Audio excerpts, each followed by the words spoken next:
Welcome to the Itty Bitty Podcast. I'm your host, Perry Phillips, and because I've killed so many brain cells, I feel like I'm getting dumber as I'm getting older. So the podcast is a great way to learn more about the things that I love.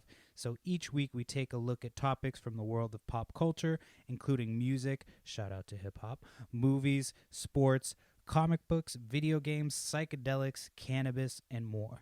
And the format might not always remain the same from week to week. I'm all over the place, what can I say? And I love the idea of a podcast that changes and grows with our listeners. So before we get too far, if you're listening so far, head over to ittybittypodcast.com to subscribe to the show on the platform of your choice, and make sure to say hi to us on social media. It's pretty much at Itty Bitty Podcast for everything. But without further ado, man, the Itty Bitty Podcast is anything but itty bitty. So let's get it going.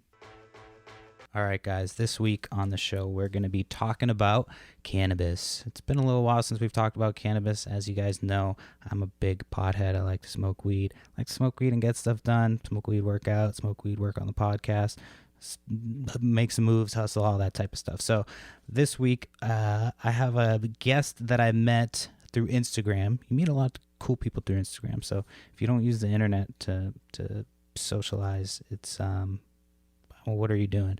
I used to just not use it for that, and I'm kind of regretting not using it because you meet all types of people. So Troy came on and we had a great conversation. He's Buzzbro's Instagram account.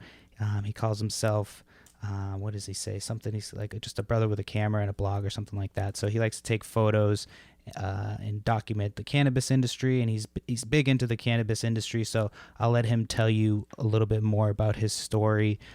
We had a great time chit-chatting. We talked about hemp. We talked about growing. We talked about RSO, which is Rick Simpson oil, which I've talked about that on the podcast before. We got into politics pretty lengthily, which we haven't really done on this show before. So that's towards the end. So if you're not into that shit, you can fucking skip out or listen or don't, whatever you want to do. But anyway, I've said it before on this show. This is not a podcast about Buzz Bros. This is the Itty Bitty Podcast. It's anything but, and it starts now. Welcome to the Itty Bitty Podcast.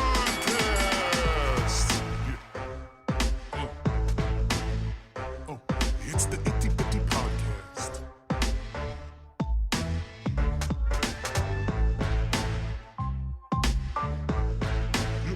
Oh, it's the Itty Bitty Podcast.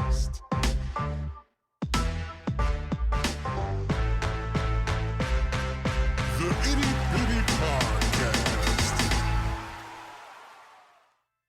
All right. So, Troy, we're recording.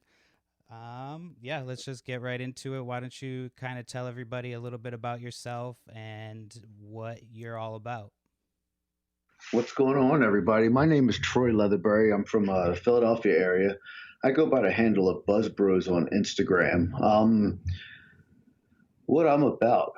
I'm about the cannabis industry, and I guess I got into it. I think I told you before when we talked leading up to this about 5 years ago when it appeared that we were headed towards the end of prohibition. It was inevitable that we were headed towards the end of prohibition on cannabis.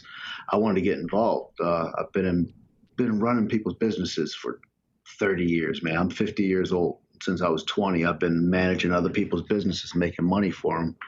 I own a little fitness center of my own, but I was like, there's a little chance for me to, get a little piece of the pie, make a little something for myself in an area that I really have a lot of interest in. So I set out and started studying the cannabis industry, man. I started reading whatever I could find and listen to whatever podcast I could find, and it took me down a path of, I started going to shows and everything, and I met up with some guys in Boston, man. Am I rambling on? Do I need to let you talk a little bit? No. Okay. I'll get in. I'll get in when I need to. I'm just letting you kind of tell your story right now. Awesome. I met up with some guys from Boston, man, called Beantown, Greentown, and the rest is history. They were just some real cool guys. They're entrenched in the industry in Massachusetts. As a matter of fact, they got Massachusetts on lock. I think I asked you if you knew who they were. If you're in the Boston area and you're at a cannabis event, Beantown, Greentown is it. You can Google it. They rolled a 120-pound joint, or 120-foot joint Holy on shit. 420 last year. So I'm Um, from a, a, No, Good. I'm just sorry. I'm gonna interrupt you real quick. I'm from No Massachusetts. worries. I think I told you this when we talked yesterday, but I'm from Brockton, Massachusetts. I grew up there. I moved away about 10 years ago, so it's been about 10 Hmm. years since I've been in Massachusetts, and so Okay. I'm not super familiar with the cannabis industry in Massachusetts. I know they just got legalization. I've been into one of the little dispensaries. I was in there the last time I was back home around Christmas time, and so I've Right. checked it out and stuff. And but yeah, so that's kind of that's one of the reasons I reached out to you. I saw the Beantown shirts, and so Right. yeah, so that's kind of one of the things I wanted to ask you about. So go ahead, Okay. continue. Sorry, didn't mean to Yeah. interrupt So, you. so those guys, man, it's funny. I call them the Wu-Tang Clan of cannabis. They have, this big group of guys, man. They're all awesome. They all got their own personality. There's girls too. They all got their own personalities. They all bring something special to the table, man. Andrew Muddy, the leader, is like my unspoken mentor. I ran into another guy, one of the growers, Dr. Fire, when I was in Boston. I couldn't find any weed. I came to Boston in February of 2019. Now, you guys were legalized in September of 2016, I believe, and there were 8 dispensaries open in the entire state. In the Oh, entire state, none in Boston. So I was at a right. convention in Boston, and there was no weed in town. So I went out after the convention and, trying to find, where to party at. And I ran into Dr. Fire, started talking to him. I met Andrew Muddy. Man, those guys, we talked a little business. Those guys took me out. Another conversation for another time. We ended up at Philos's party. Do you know anything about Philos? No. That's Google that. That's a whole nother. That's a great podcast for you, Philos. Phylos. If you want to podcast in the cannabis world, Philos is a group of people. From what I gathered at the party we went to, they their claim to fame was they were going to help the little man, the little growers, and what they do is, and don't get me wrong, I'm not a scientist by any stretch of the imagination. They bioengineer, like grafting plants to get the best genetics out of each individual plant without having to go through the process of breeding the plant and breeding out the crap out of Mm. them. So what they promised was they were going to store all this information for everybody and help all the little growers. And apparently they went overseas and now they're taking that information and doing what they please with it. But that was just, they set up shop in Boston at one of the shows, and they promised to be a big time, Robin Hood, and it was terrible with the outcome, is what it seems. So, like I said, I definitely wouldn't put this part into your podcast. Maybe you take some excerpts out of it, but it's definitely a great idea for a podcast down the road for you. So wait, So they wanted to do like basically like Robin Hood type stuff. So they wanted to help out the little guy, but they didn't end up doing that. Is what you're saying? they didn't end up doing that. They ended up No. skipping town with everybody's information. Like, imagine if you grew, uh, uh, you had the Mac plant that's out that everybody wants, and you invented it. Right. And you just wanted to pull everything that was perfect out of that Mac so you could cross it with something else that was perfect. And these guys came along and said, "Hey, not only will we help you do it, but we're going to do it in a shorter period of time uh, Mm. with their technology." And apparently, they skipped town with it with everybody's information, and they Damn. haven't done anything for the community. At least they hadn't as of a couple months ago. There was a gym in Massachusetts, or I think it was in Brockton, and they Mhm. had been open for years when I was growing up. And I think a couple years ago, they took a bunch of people's memberships and then just shut down like the next couple days. They were gone Oh and yeah, just took off with people's money. oh, every day that happens, every Yeah, single day. it's crazy. Um, Somebody just told me that the other day here in Pennsylvania. Somebody they collected memberships, and they fired the employees with no notice, and they had the employees sell memberships the day before. Oh, damn.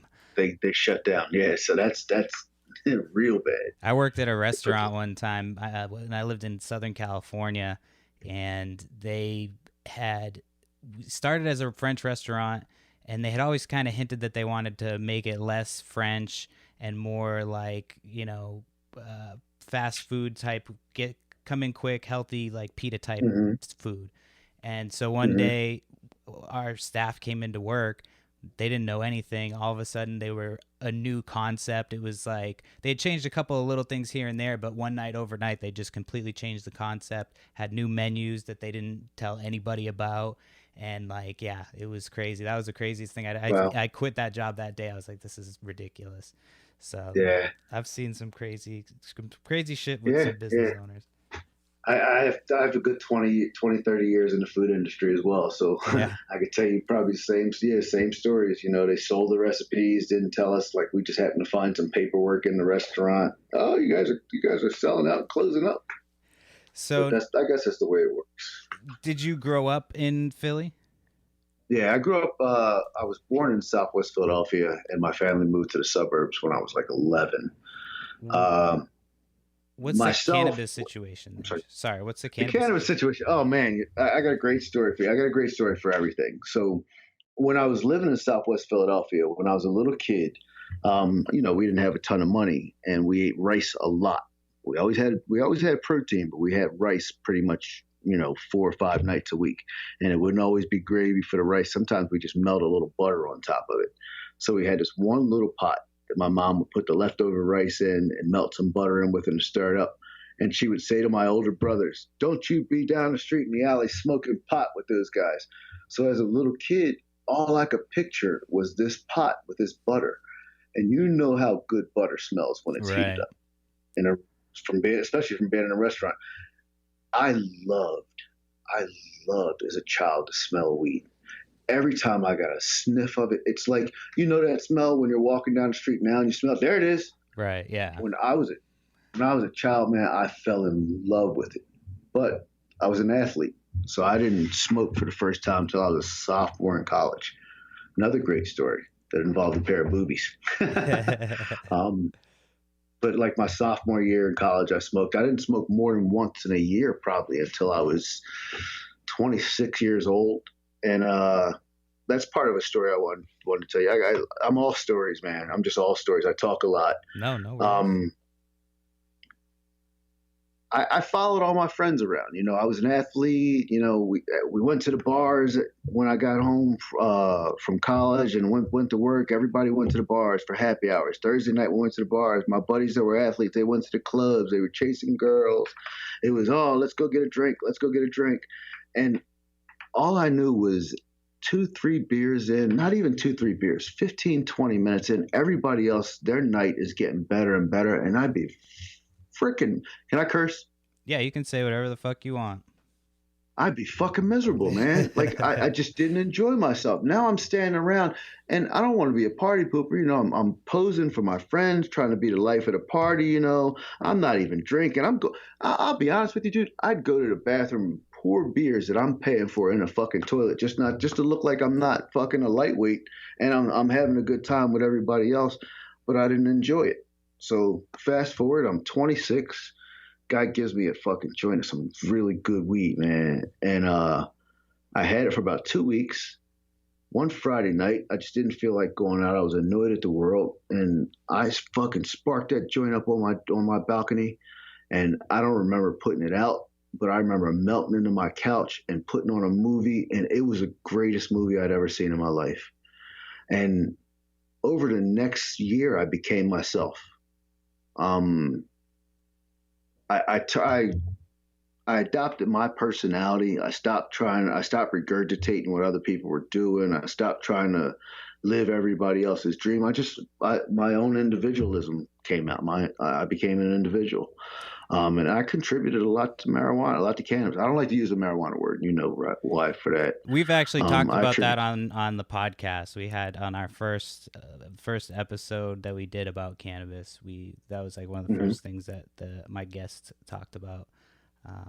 The word marijuana is of a derogatory term, And so Yeah. I honestly, that stuck with me. And I like, anytime I try to post, like, I'll say weed sometimes, but I try not to say marijuana. But yeah, I like saying weed just because it's like, hey, hey, hey, hey, smoke weed every day. But Yeah. Yeah.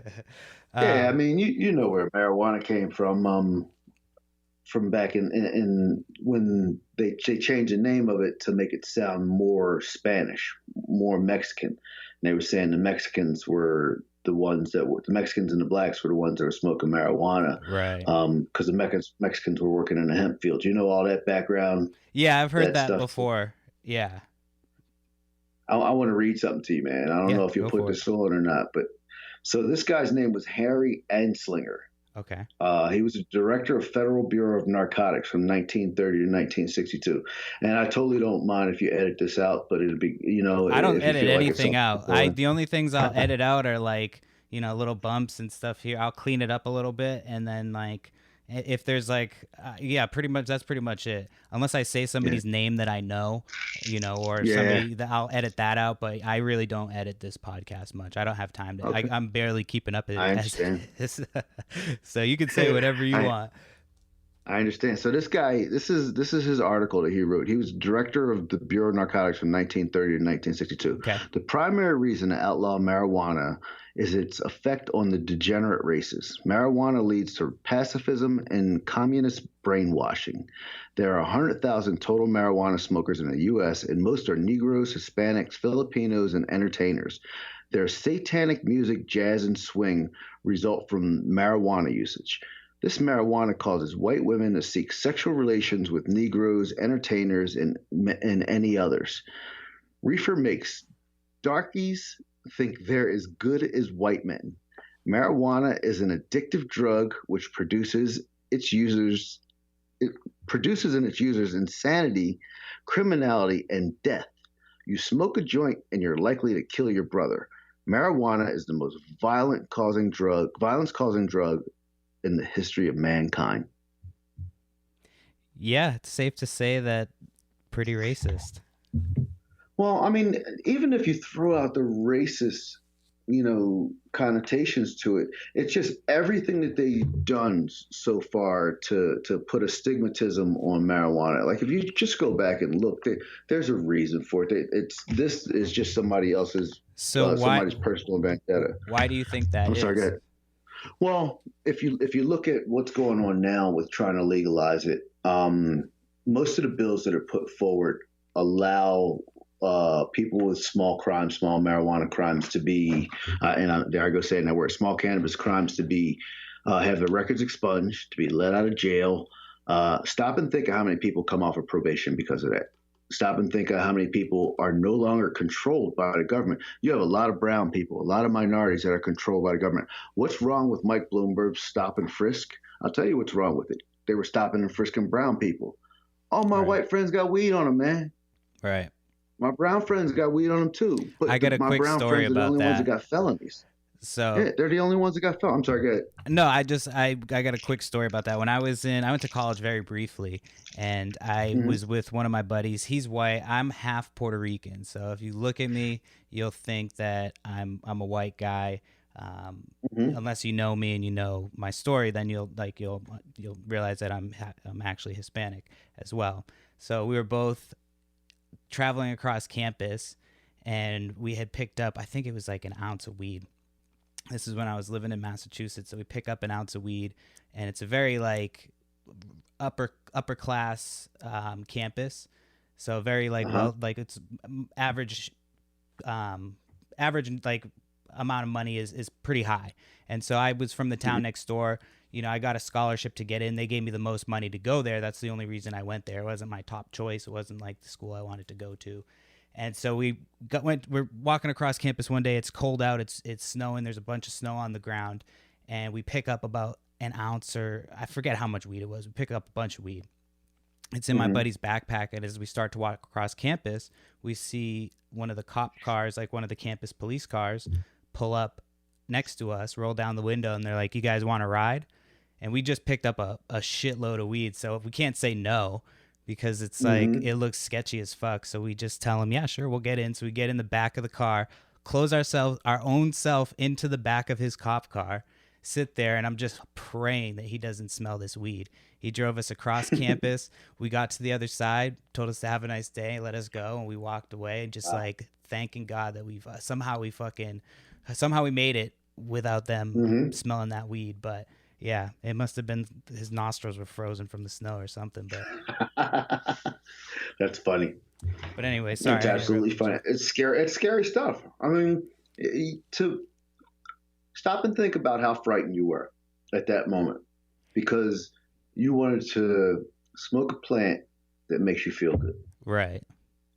I mean, stop and think. When's the last person that OD'd on marijuana?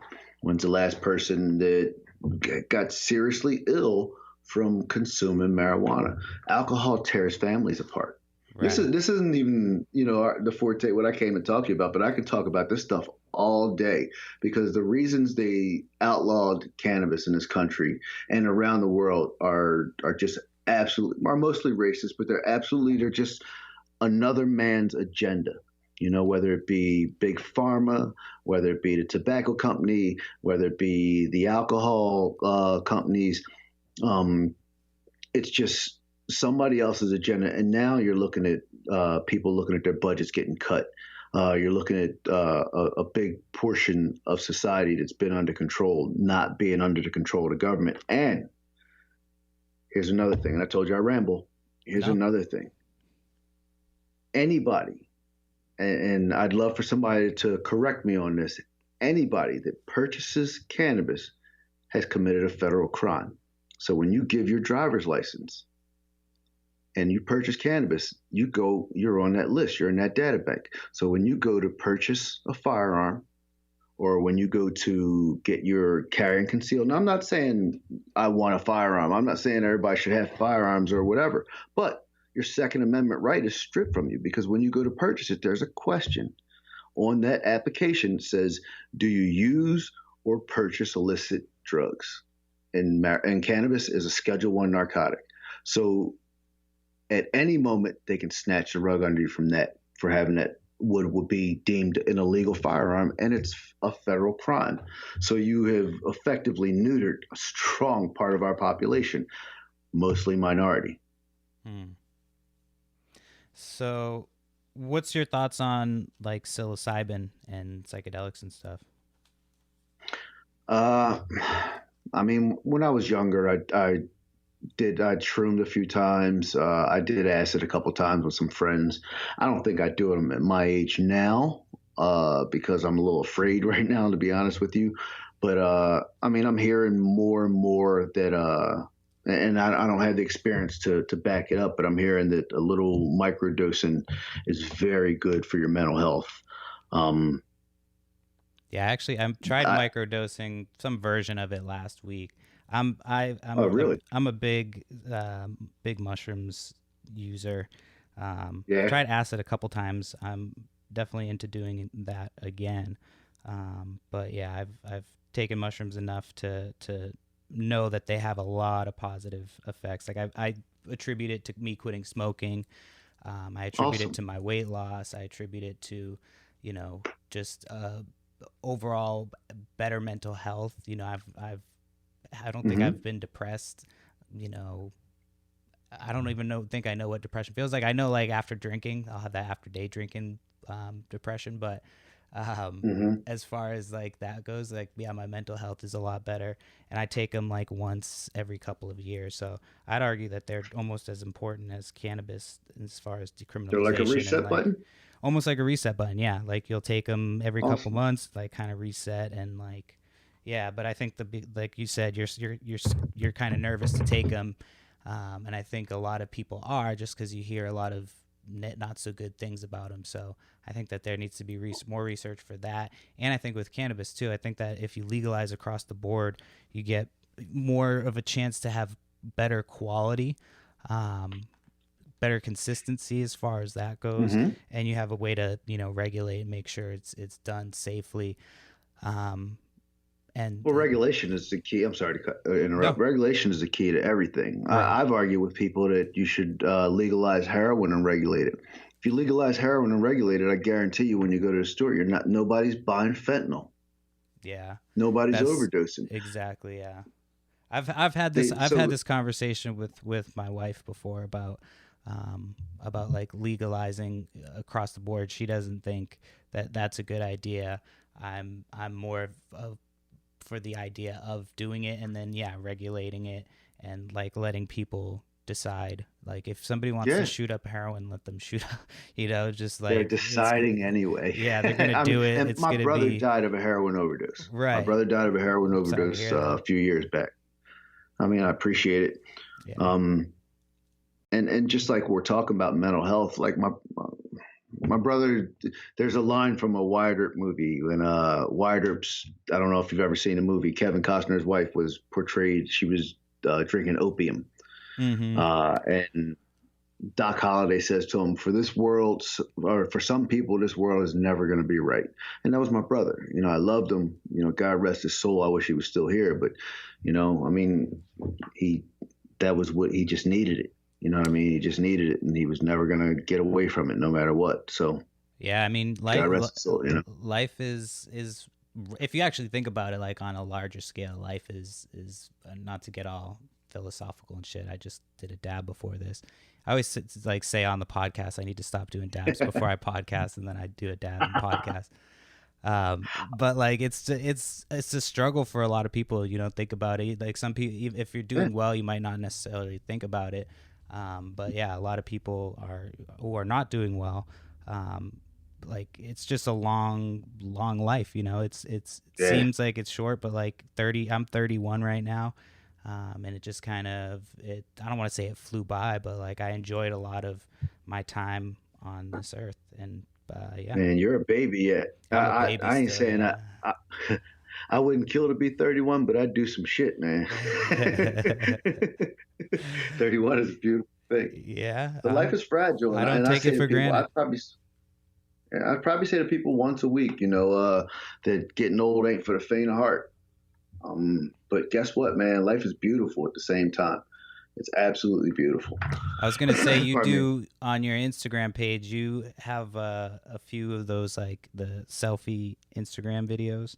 Rise and grind. I'm gonna spruce that up a little bit. That's gonna evolve into something nice. I'm in the works with somebody with a producer and a videographer to make that nice. And my whole reason for that during my time.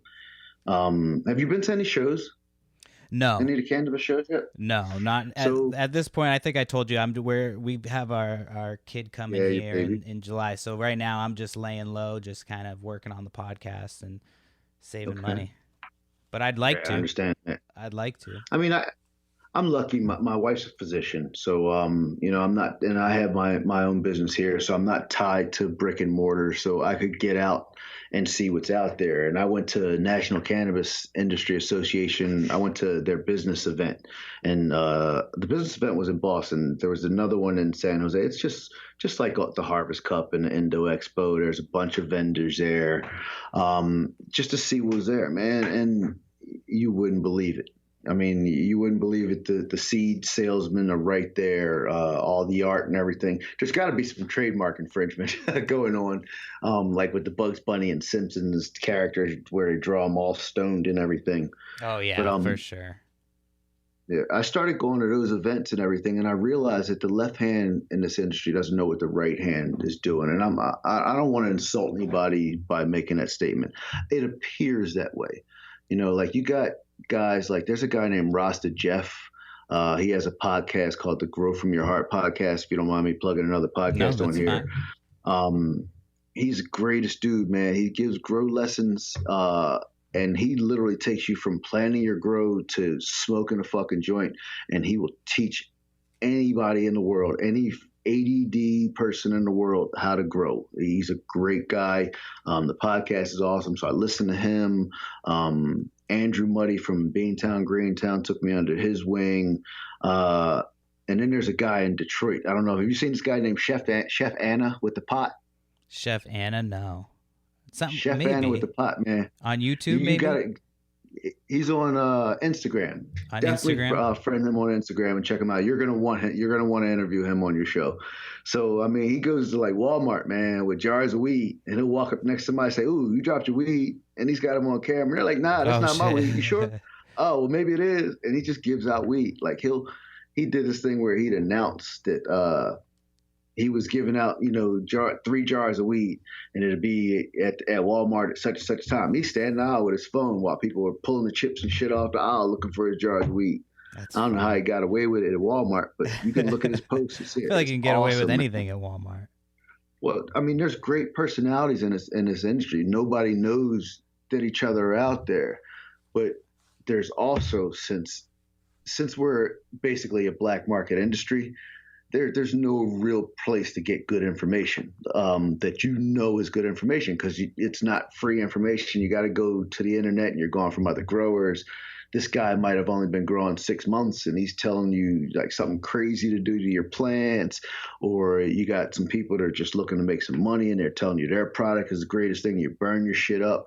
So what I think I've done is kind of a combination of met a lot of people in the industry that I'm introducing to each other. And also I've helped people, as far as business, as far as I got off track, as far as my rise and grind. Like I've been in the business industry since I was in the business world since I was 15 years old, running businesses, restaurants and so forth. I ran a couple banks. I've coached high school basketball, coached AAU basketball, coached a couple guys that are in the pros. Um, I've done a little bit of everything, and I hit this damn vaporizer and I'm on a tangent. Have you But seen that documentary Murder Mountain on Netflix? I started watching it. You mean where like people are disappearing and shit in Humboldt County? Yeah, I had never heard about any of that stuff. Like you think Humboldt County, you think weed and you think hippies and all that stuff, but apparently it was like shit got pretty fucking real up in Murder. They started calling it Murder Mountain, so I mean, you can only Yeah, I imagine. mean, But well, you got people disappearing up into the fucking hills. If they're disappearing into the hills where the cops can't find them growing weed, they ain't gonna find them with that 15-year-old that went up there and ran away, yeah, and ended up there with them. That's crazy deliverance type stuff that was going on up there, man. yeah, it Well, got I'm so sure it bad the still is. cops wouldn't go out there and shit, and like, yeah, Yeah, it was fucked. I didn't know all that. Um, yeah, they were policing their own shit. And I don't want to speak out of turn, but they were booby trapping it and everything, so that nobody discovered their grooves. all And right. yeah, that's kind of what I'm talking about when you're talking about the levels that people have to go to for this plant, man. Come on, man. Five drunk guys will start a fight. 5 stone guys will start a band. And I don't want to keep bashing alcohol, but the reasons for keeping this drug for keeping cannabis illegal are just totally bogus. Right. You know, My it's thing, and when people, I think a big problem that I've seen too is that with cannabis, a lot of people equate legalization with forcing people to smoke weed, or I feel like people misinterpret that and don't understand like that we should have the option to get it just like you have the option to get alcohol, which I think I agree with exactly. you, alcohol is a lot more dangerous. But do I Yeah. think that everybody should smoke weed? I don't think that everybody should smoke No. weed. I think if it's for you and it's something that you enjoy to do, then you should do it. I mean, Hmm. I had my first weed panic attack. I've talked about it on here in, over 10 years of smoking pretty much every day. I had Hmm. my first weed panic attack when I went and saw Avengers Endgame, and it was a real, like, I thought I was dying. I It's a legit bad thought that feeling. I was dying. Yeah, and I kept saying, I was like, I don't like this. I don't like this.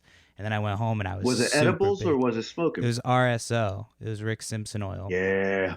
and nobody told me. Yeah. Nobody was like, they were like, yeah, take it, just take they said take a decent amount, but I'm like, well, I take edibles all the time. When I take edibles, like, it doesn't do shit for me. The only edibles that Yeah. I would find that used to work for me were the 70 milligram Chiba Chews.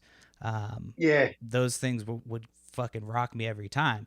And so I was like, oh, I can do this. So I did like, half the little, because they come in the little syringe. So I did half the little syringe of the RSO, went to go see the movie, and I got, it's a 3-hour movie. I got about an hour and a half in. I'm like, I don't feel shit. And then it gets to the end scene, and it just hit me all at once. And at first I thought my mind was broken from the movie, because I'm such a big nerd that I'm like, oh shit, my mind just got blown from Avengers Endgame. And so at first, and then I thought I was having a stroke, and I started going through the list. I'm like, okay, I can feel my arms are just really heavy, like, and then I kept forgetting to breathe. And so then the movie ended, and we left, and we had taken my car, and I told my wife, I'm like, you have to drive. And she looks at me, and because she doesn't do any of that stuff, so she looks at me and she's like, "Are you okay?" And I'm like, "Yeah, just if I say I need to go to the hospital, we might need to go to the hospital." And she's like, "You're freaking me out." And so like it was to that level. I had never felt like that. So I went home and laid down. And I was good after that. Yeah, anything that you're consuming, man, anything that you're swallowing. Did you ever watch Weedakit? No, it sounds familiar though. So Weedakit is a show that's on the Vice channel. And it's a guy that goes around the country. Like he went to he went to the Congo, where the soldiers are forcing people from their homes, and they're like where there's the settlers are there. So they're literally picking up all their belongings and walking 10 miles to the next spot and settling and building new mud huts and crap. But they cultivate cannabis. Oh shit. They grow and sell. That's how they make their money. They grow and sell weed. What is that on? So he goes. It's the Vice channel. It's on cable. Vice. If you just look, if you got a Comcast and you say Vice channel into your TV, you should get it. You ever see that Be Real show? Looks like it would be fun. Be Real show looks like it'd be fun to go on. It's on the Vice channel. Yeah, that's pretty good. The one where they sit and smoke in the car. Yeah, Bong Appetit. Yeah, yeah. It's the cooking show. Oh no! I'm talking about the one where they hotbox the car, like Be Real sits in there. Hotbox, yeah, that's on the Vice channel as well. Yeah. But what I was saying about the Rick Simpson oil, one of the episodes, the guy was with a little girl that had cancer. I think it was leukemia she had, and they were giving her Rick Simpson oil, but they were giving her like the dosage were giving her. They gave this guy like 1/10 of what she was getting like 4 times a day, and he was just whacked for like 10 hours, man. Right. Does it? Have you ever heard? I've heard that it's supposed to work with cancer as a treatment. Is that actually true? Does that actually work? So that's exactly where I was just about to go. Have you ever heard of Darren? Damn it, what's his Darren Miller? I gotta look it up. Now he's gonna kill me. I put something on Instagram about it, and I just actually contacted him. Darren Stephen Miller. Darren Stephen Miller. So Darren Stephen Miller had he was on. Did you ever hear of Token Dead? Token Dead? No, is it something that's like weed with The Walking Dead? It's basically, and they're getting sued by The Walking Dead right now. It's basically a comic book that's the Token Dead. And I mean, I don't think it's the same. They actually just sent me a book. I got to read it, and I can give you a better update on it. But he was on live with them last night, and he was talking about how he went to the doctor, and he basically told him to get his affairs in order. He had less than a month to live, and he cut his treatment off, and he went and he drove to California and met Rick Simpson back in 1980. And he was basically eating Rick Simpson oil. And he said he didn't say it cured his cancer, but he said it ate his tumors. He wanted to be clear about that it ate the tumors up. Skin cancer, what they say is you can put it on skin cancer. Now, I can't speak for it because I don't see it firsthand. And I'll never go and say something's going to do something. But to me, if you look back at all the hippies from the 60s and 70s with the CBD and the hemp oil and all this stuff, guess what we're using right now? Right. I saw CBD at Fred Meyer the other day. And when I saw CBD at Fred Meyer the other day, and I remember when I had first moved out here that when you went to the weed store, if you tried to get CBD, they'd be like, no, it's not legal. You can't get it. And then a couple years later, all of a sudden now I'm seeing it in the Fred Meyer grocery store and like the pharmacy section, and you can just walk up and grab it and purchase it just like normal. So, well, the Farm Act was passed about 8 months ago. Is that what? Could have been longer. Hmm. So the Farm Act. Do you know the history of hemp in the United States? I know, like, vaguely. I know when it when was they outlawed for a outlawed while, hemp, right? it Yeah. was because of, again, back to the Mexicans smoking marijuana and the hemp. They were working in the hemp field, so they thought that this was what they were using. So they outlawed the growing of hemp in the United States. Now we were still importing it. Hemp makes everything. Uh, Ford. What's the father's name of Ford? Is it Gerald Ford? Not Gerald Ford. He was the president. Henry Who was Ford. Henry Ford? That's the one. He made a car totally of hemp. I was gonna say, in hemp fuel, right? Yeah, Yeah. yeah. And actually, there's on that show Weedakit, or not Weedakit. There's a form of Shark Tank that's cannabis. It's that cannabis show, I think it's called, and it's basically the cannabis Shark Tank. In the first episode, the guy had a car made totally of hemp. But there's so many. It's fuel, it's clothing, it's thread. You can make everything out of it. So we were importing it and not growing it here because it was illegal here, and they legalized the growing of hemp in the United States with the Farm Act about I believe it's about 8 months ago, which in effect legalized CBD. But if you'll read any CBD package, not one of them make any medical claim.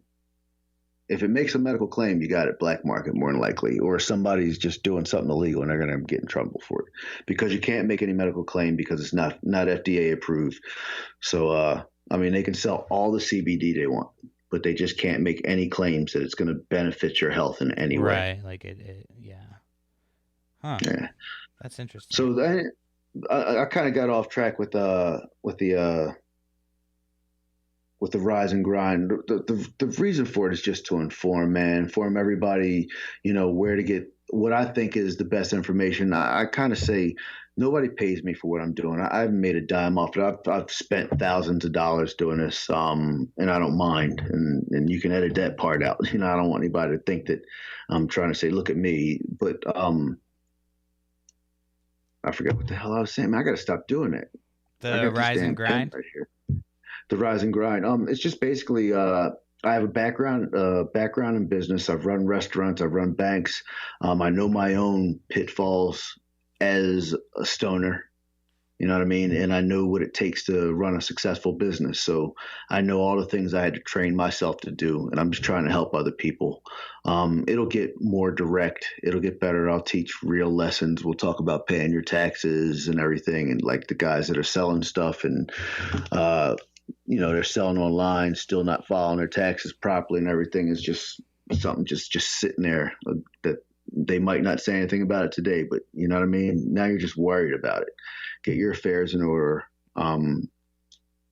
There's just a lot to run the business. You talked about the restaurant and that restaurant that basically went under and changed over overnight. I don't know if you ever heard, there's just 90% of restaurants fail, and it's not because they don't have good food. Right. It's not because, it's because they don't run it right.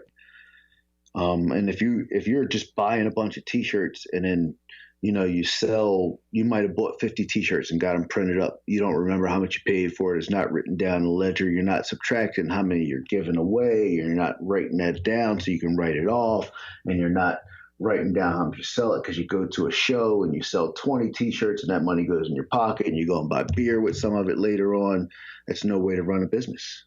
Right. And there's a lot of people running their cannabis businesses from the seat of their pants, and big business is going to take this thing over in about 5 minutes, man. It's you know how it goes. Yeah.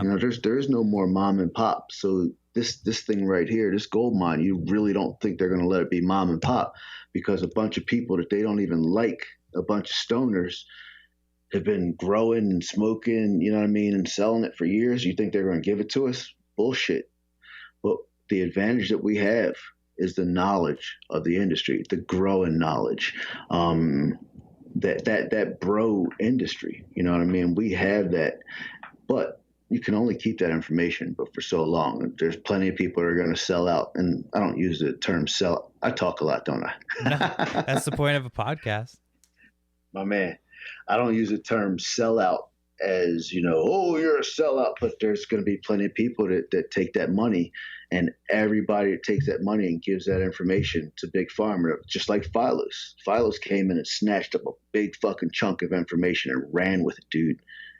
You know what I mean? Right. So what's bad right now, and what stops it right now, is the fact that it's not legal federally. It's statewide. It's a legalization. Each state is making up their own mind on what to do, and it ain't fair that the dude in Detroit.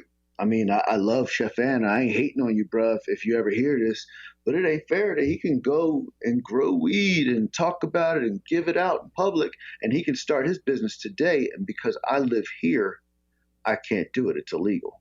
You know what I mean? It ain't fair. Wait, are you not supposed to talk about weed if you live somewhere where it's illegal? I can talk about it. I can't grow it. Oh, I can't go out in the street, hand it out, and give it out. I have a card. Here's a good one for you. I have a medical card. At first, they only allowed us to get tinctures, vape pens, dabs, and tablets and capsules. They didn't allow the flower. Finally, when they allowed the flower, you know what they said? You can't smoke it. You got to vape it. So smoking cannabis is still illegal, even if you have a medical card in Pennsylvania. Really? Yeah, it's just they need to. So I guess now is a good time of any to talk about. So during the Democratic debates, the question came up about legalization, and Bernie Sanders said that if he was president on the first day, he would legalize weed across the board and expunge records of everybody who's been committed of. I don't know what he said. I'm not that smart, but. Anyway, what do you? You're pretty smart. We were gonna talk. We were gonna talk about that a little bit. So I'm curious to hear your take on that. I've heard a lot of politicians. There's a mayor of New York and a mayor of or governor of New York and a governor of New Jersey and the governor of my own state. All three of them said, "I'm going to legalize cannabis," and guess what? It just hasn't happened. Why? Because they have Republican Senate. Or it's not Senate. I don't know, and that's where I get lost on the houses and the, right. I don't know any of that stuff. You know what I mean? But basically, the day after the Democratic governor in Pennsylvania said it was his intention to legalize cannabis, the Republicans released a statement that said, "We are disheartened that he would make such a statement with the opioid epidemic that's going on in our state." And it's all politics, man. It's all posturing. It's all politics. But what do I think about Bernie Sanders saying he's going to do it? Unless he gets the House, unless the House and the Senate change hands, he can't do shit. He's going to be Obama. He's going to be, all the shit that Obama did. You look at Trump, and Trump went and signed a bunch of bills and a bunch of executive orders and overturned that shit. And as soon as he's out of office, if Bernie Sanders come in, he's going to do a bunch of bills and executive orders, and he's going to overturn the shit that Donald Trump did. And then they're going to fight, and they're going to find some dirt on Bernie Sanders, and we're not going to get anything done. And we're going to look up 3 years from now, he's still going to be saying, "I'm going to legalize cannabis," unless he can possibly sign an executive order bill like Trump is doing. But I don't think any of Trump's executive orders, and I don't know exactly how they work, I don't think they actually do anything other than saying it is my intention. Somebody else still has to pass that shit, I'm pretty sure. Yeah. So I don't know enough about that stuff. I was curious just because that's a bold statement to make. Because you got to worry about getting that shit done on the first day. But exactly. So I was kind of like, I'll believe it when I see it type of thing. Donald Trump said day one, and it's not about politics, but Donald Trump told you day one he was going to repeal and replace Obamacare. And it's going to be great, and it's going to be better, and it's going to be more improved the first day. And he fucking beat his chest and said, "This is what's going to happen." One, they still haven't replaced it. Right. And two, the people that voted him in because he said he was going to repeal and replace it will tell you every day he's done everything he said he was going to do. Yeah. So it doesn't matter what they say they're going to do, I guess is what I'm saying. So I don't trust any of that shit. Yeah, I just feel like people need to stop treating politicians like celebrities. And start focusing on actual issues that affect people.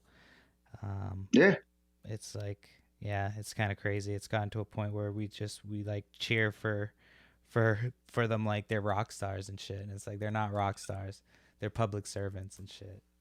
it's blindly following, man. Blindly following. Somebody says the asshole shit that you want to hear, and they're the guy. Like Right. I like what I've heard from Michael Bloomberg so far.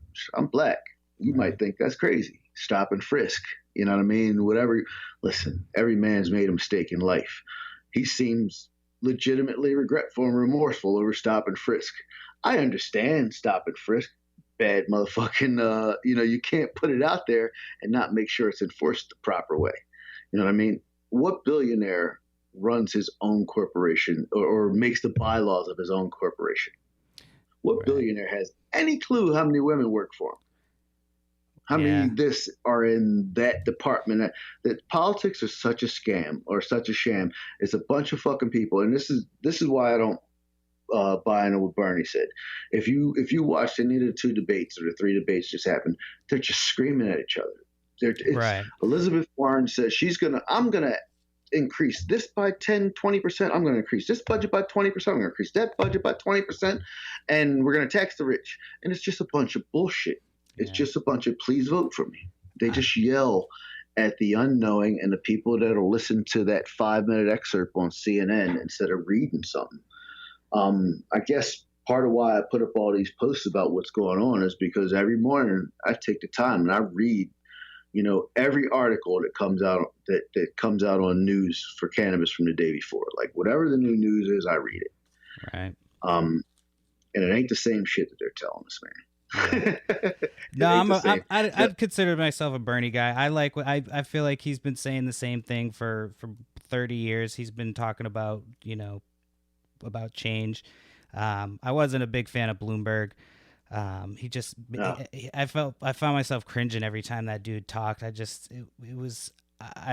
wasn't a fan of him. And my thing is, if you're going to be a billionaire and he's so against Trump, I don't understand why he doesn't run against Trump as a Republican. Like he keeps talking about how he can beat Trump. Well, nobody's running against Trump.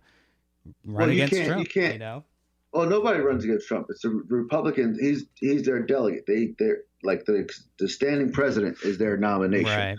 Right now, he's got to come in as a Democrat or an independent. So he comes in. It's like Trump came in as well. Did he come in as? No, he didn't come in with an existing president. The ideals and what he's running on, what he's basing his campaign on, are Democratic ideals.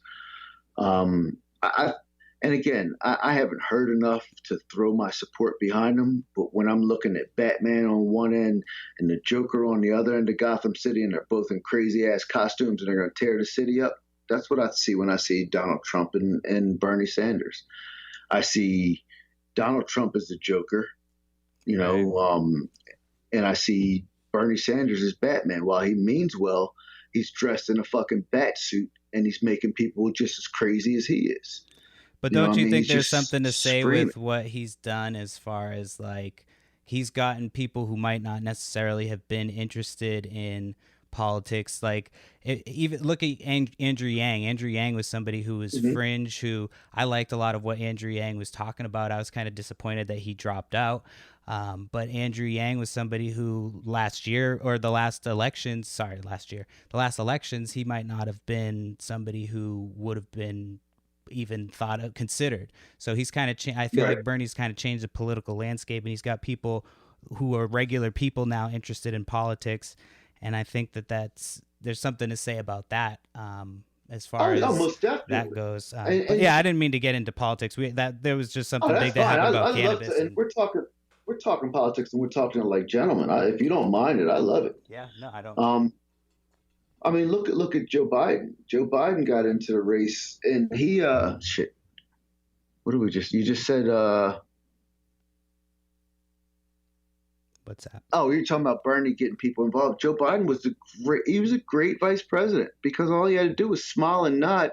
Everybody attacked, Barack, He was the white guy that came in, the grandfatherly figure, but they put him in this race, and he looks like he's standing there saying, "I just want to go home. I know. I just want to go home." Everything he Being says is being a just great angry. assistant, huh? He's got that anger in his voice. Like he's just like, Just leave Yeah. me alone." Every time he answered I a can't question at believe the you guys debate, talked me into this shit. This is bullshit. he's like, I did this. I've already done this. I did the shit. I did the thing. Just let me go Well, home. yeah, I shit my pants." yeah, I mean, it's a great assistant coach doesn't necessarily make it. Listen to Pete Buttigieg. He sounded great until you had to really start talking about issues, and now he sounds like a guy that's barely qualified to be a mayor, Did you even though he see? speaks very well. There's somebody put up a clip. I think it's on YouTube or somewhere. It's got to be on the Oh, internet. Obama, his Of speech. Isn't Yeah, that it's like terrible? side by side with Pete Buttigieg. I can't say his name, but Mayor Pete The and judge, I think. Barack. Yeah, and it's just side by side. It's the exact same speech. Well, and I don't think he plagiarized it. I think they said he had some of the same speech writers. But the issue was when they played it side by side, he literally emphasized on the same words. It's like he practiced speech in Barack's words, like in Barack's tone and everything. Yeah. Which is nothing because Barack captured the country by being that calming father figure. Now, if when people and I keep going back to Mike Bloomberg because I'm the only person that saw this. I think Yeah. everybody So that I talked can I to. ask you what you like about Mike Bloomberg as far as like? There's one part that he said, and what I like about him, or what I've liked about him, is he is a calming figure. Everybody says he wasn't prepared for that debate the other day. I don't think he was prepared to scream and yell at people on stage. Like when they would say something like that, the outrageous attack. You're a billionaire. All right, you can say whatever you want to about billionaires, but his response was, and they were like, "Why do you need all that money?" I'm giving it away.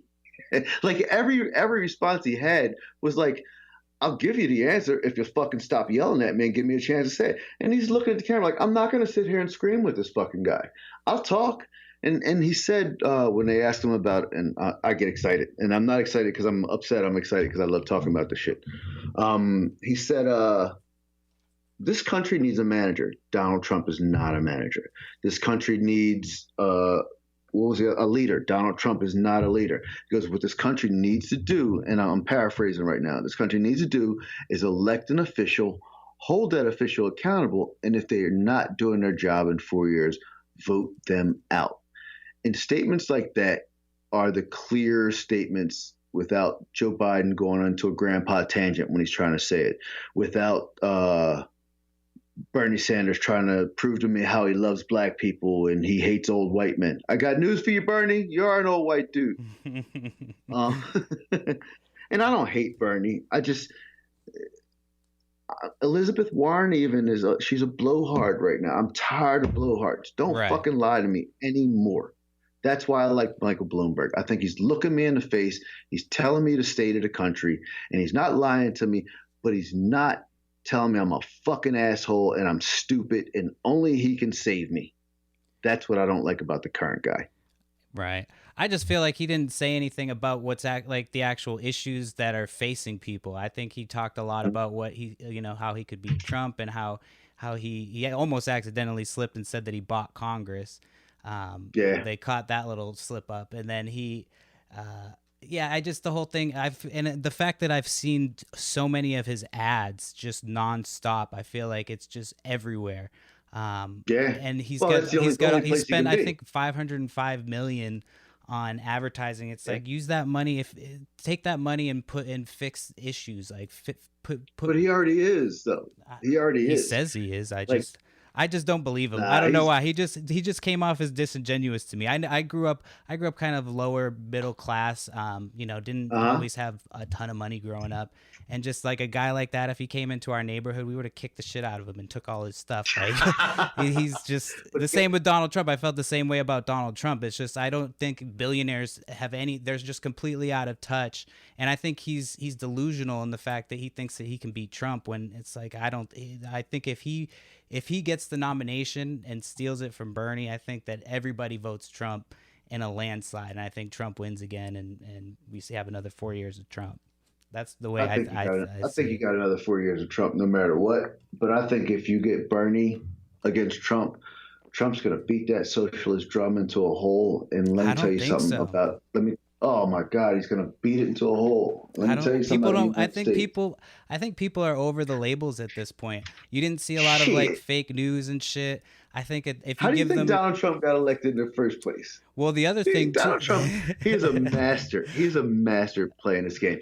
I At think it's gonna six be o'clock in the morning, interesting. It'll be fun to at six watch. o'clock in the morning on election day, do you remember what he did? He filed a lawsuit in Colorado to get the polls closed on time. Did he? Do you know what that did? It said all Hispanics work late. They work two jobs. They can't possibly get to the polls All right. and vote on time. So we're going to close the polls early. And guess what? That dumbass motion got turned down. But CNN ran with that shit. Right. He's a racist. He doesn't want this. We're getting feedback a little. He doesn't want the Hispanics to vote. Da da da da da. But you know what it did in Middle America? Some bitch. They're getting out there. We better vote. Yeah. Do you understand what I'm saying? He's a genius. He told you he could stand, and people can call him an idiot all they want. I don't like Oh the no, man, but you can't call him he's a stupid. genius as far as like marketing and all that shit. And I think He he's told entertaining. the He's entertaining world, as fuck fuck. you. He's funny. He Like told he's the a world, funny. fuck you, and he won leader of the free Right. world. Yeah. And It's he gonna did be it. He interesting. told us we were fat. He told us we were lazy. He told us we were racist, and he won. Yeah. I just wouldn't sleep on Bernie. I think that I mean, it's just, I think if you get them taught, like having to debate and you get the spotlight on the two of them and you actually get people listening to the things that Bernie's talking about, I think that he wins. I think he has a chance of winning. I don't know. I'm an I'm going idiot to who, preface this so. statement with I love my country. I love my fellow Americans, but you give us way too much credit to do what's right. You give us way too much credit. We also said do earlier I am a baby too. I'm still a young. Yes, you are. Oh yeah, yeah, you're a little green, and that's The another world thing, hasn't man. beaten And and with the broken me stuff right down too here, much yet. yeah. You see, I keep saying Google, Google, Google, because one thing I've learned in my old age is, all right, before you make a decision, read about it, look it Right. up, look it up. You know what I mean? And history just flat out repeats itself, and everything that's going on, you can look back at another part in history and tie it up. My wife gets tired of me hearing it. I get stoned, man, and I start gargling off all the stuff that's happened in history. Like we'll be watching TV, and I'll be like, "This is the same thing as," I'm like a lawyer. "This is the same thing as such and such." Here, look at it right here. Let me Google that shit. Oh shit. I know But my yeah, wife hates history. She's like not yeah. about history and I'm all about it. So I'm like I gotta watch that stuff by myself. If you don't know your history, you're going to be forced to relive it, dude. Um, Firm believer in it. so we're getting close to about an hour. We usually go for an hour. Um, Mhm. do you have any final things that you want to talk about as far we went by quick, as far as like, Yeah. being business owner or, as far as cannabis or how people can get into the cannabis community or, any last Well, words of advice or anything you want to plug?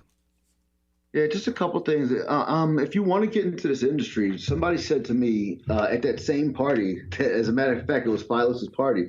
There was a gentleman that owned about 15 dispensaries out in Massachusetts. And he said, if you are going to be in this business, you need to be all the way in this business. You can't be part time because it's moving so fast, it'll just pass you by. You'll just be dumping bad, but good money after bad, trying to catch up if you're doing it part time. Or you just won't. You'll be spinning your wheels. Uh, pardon me. A couple other things that I wanted to say. Like I said, when I talked about people not knowing what's going on, check out Rasta Jeff Grow from Your Heart podcast.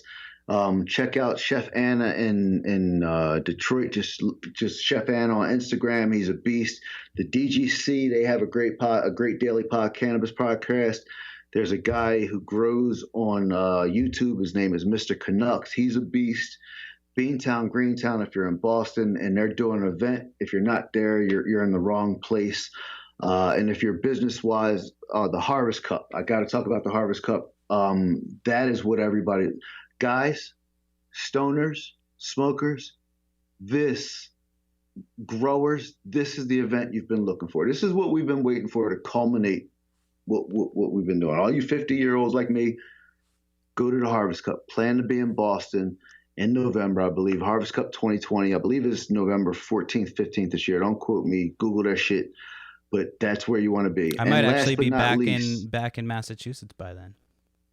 yeah. Oh, dude, you got to be there. If you're there, check me out, man. We'll have a great time. Yeah, We'll I'll have a let you great know. time. I'll introduce you to a lot of players in the game. And the last two things I want to talk about. There's two people in the community that left us, man. And the cannabis community is really close. The one guy, I didn't know him. I heard about him after he passed. I knew of him, of his podcast. His name was Subcool, and there's a lot of people busted up in the cannabis community because his passing was a sudden passing. And I'm sorry, man. And to his family, my condolences, and to all his friends and followers, my condolences. The other guy went under the radar. His name was Chef Derek Butt. He was in Canada, and he put on a series of grow lessons on YouTube that they kept pulling down everything. He finally succumbed to cancer. Those guys put out a lot of free information. He did a lot for the industry, and thank you, man. I really appreciate it. And last but not least, man, this was such a surprise you asking me to do this. You see, I'm so green. I just babbled. No, I didn't talk. I always give enough. people the opportunity at the end to see if there's anything that they want to say, and they usually say like 2 words. So this is great. Thank you, man. That's what I want to say. Just you recognizing what I'm doing. As far as what I'm going to do in the future, like I said, I take the pic. I go to shows. I take pictures and videos. Try to get people's information out there. If they don't have a photographer, a videographer, try to help them out. Get their YouTube channel set up. Just trying to spread the word and help people out right now and learn what my niche is going to be. Buzzbros.com. I'll have my website up with the commerce store on it. And then for me, it'll only sell the products that I've seen work, that I've seen people use, hydro grow tents and stuff like that. If I don't know that they can help you grow dank, then I won't sell them on my website. Well, that's quite the endorsement. Troy, thank you again for coming on the show. I appreciate you being here. It was an awesome time. I really enjoyed talking to you. Thank you, Perry. We'll definitely have to do it again, and I'll reach out to you via like text or Skype. Yeah, I appreciate you coming on the show, and everybody else, I'll talk to you next week. Troy, thanks awesome, again. Man. I hope you got some good content. Awesome. Yeah, I appreciate you. Later. Thanks for tuning in to the Itty Bitty Podcast. If you've been digging the show, make sure you subscribe, rate, review, leave us 5 stars. It really helps us out. Head over to the website. I run everything through there, so I have ads on there, so I don't have to put them onto the show. So make sure you do that. It helps me out tremendously. I really appreciate that. In the near future, we've got independent comic book creator coming on. We've got some toy creators. We've got a lot of different stuff coming up for you if you're a nerd and you just like to nerd out on all the different shit that we've been into. I mean, at this point, you kind of know what we're about. So check us out. Make sure you tell your friends if you like it.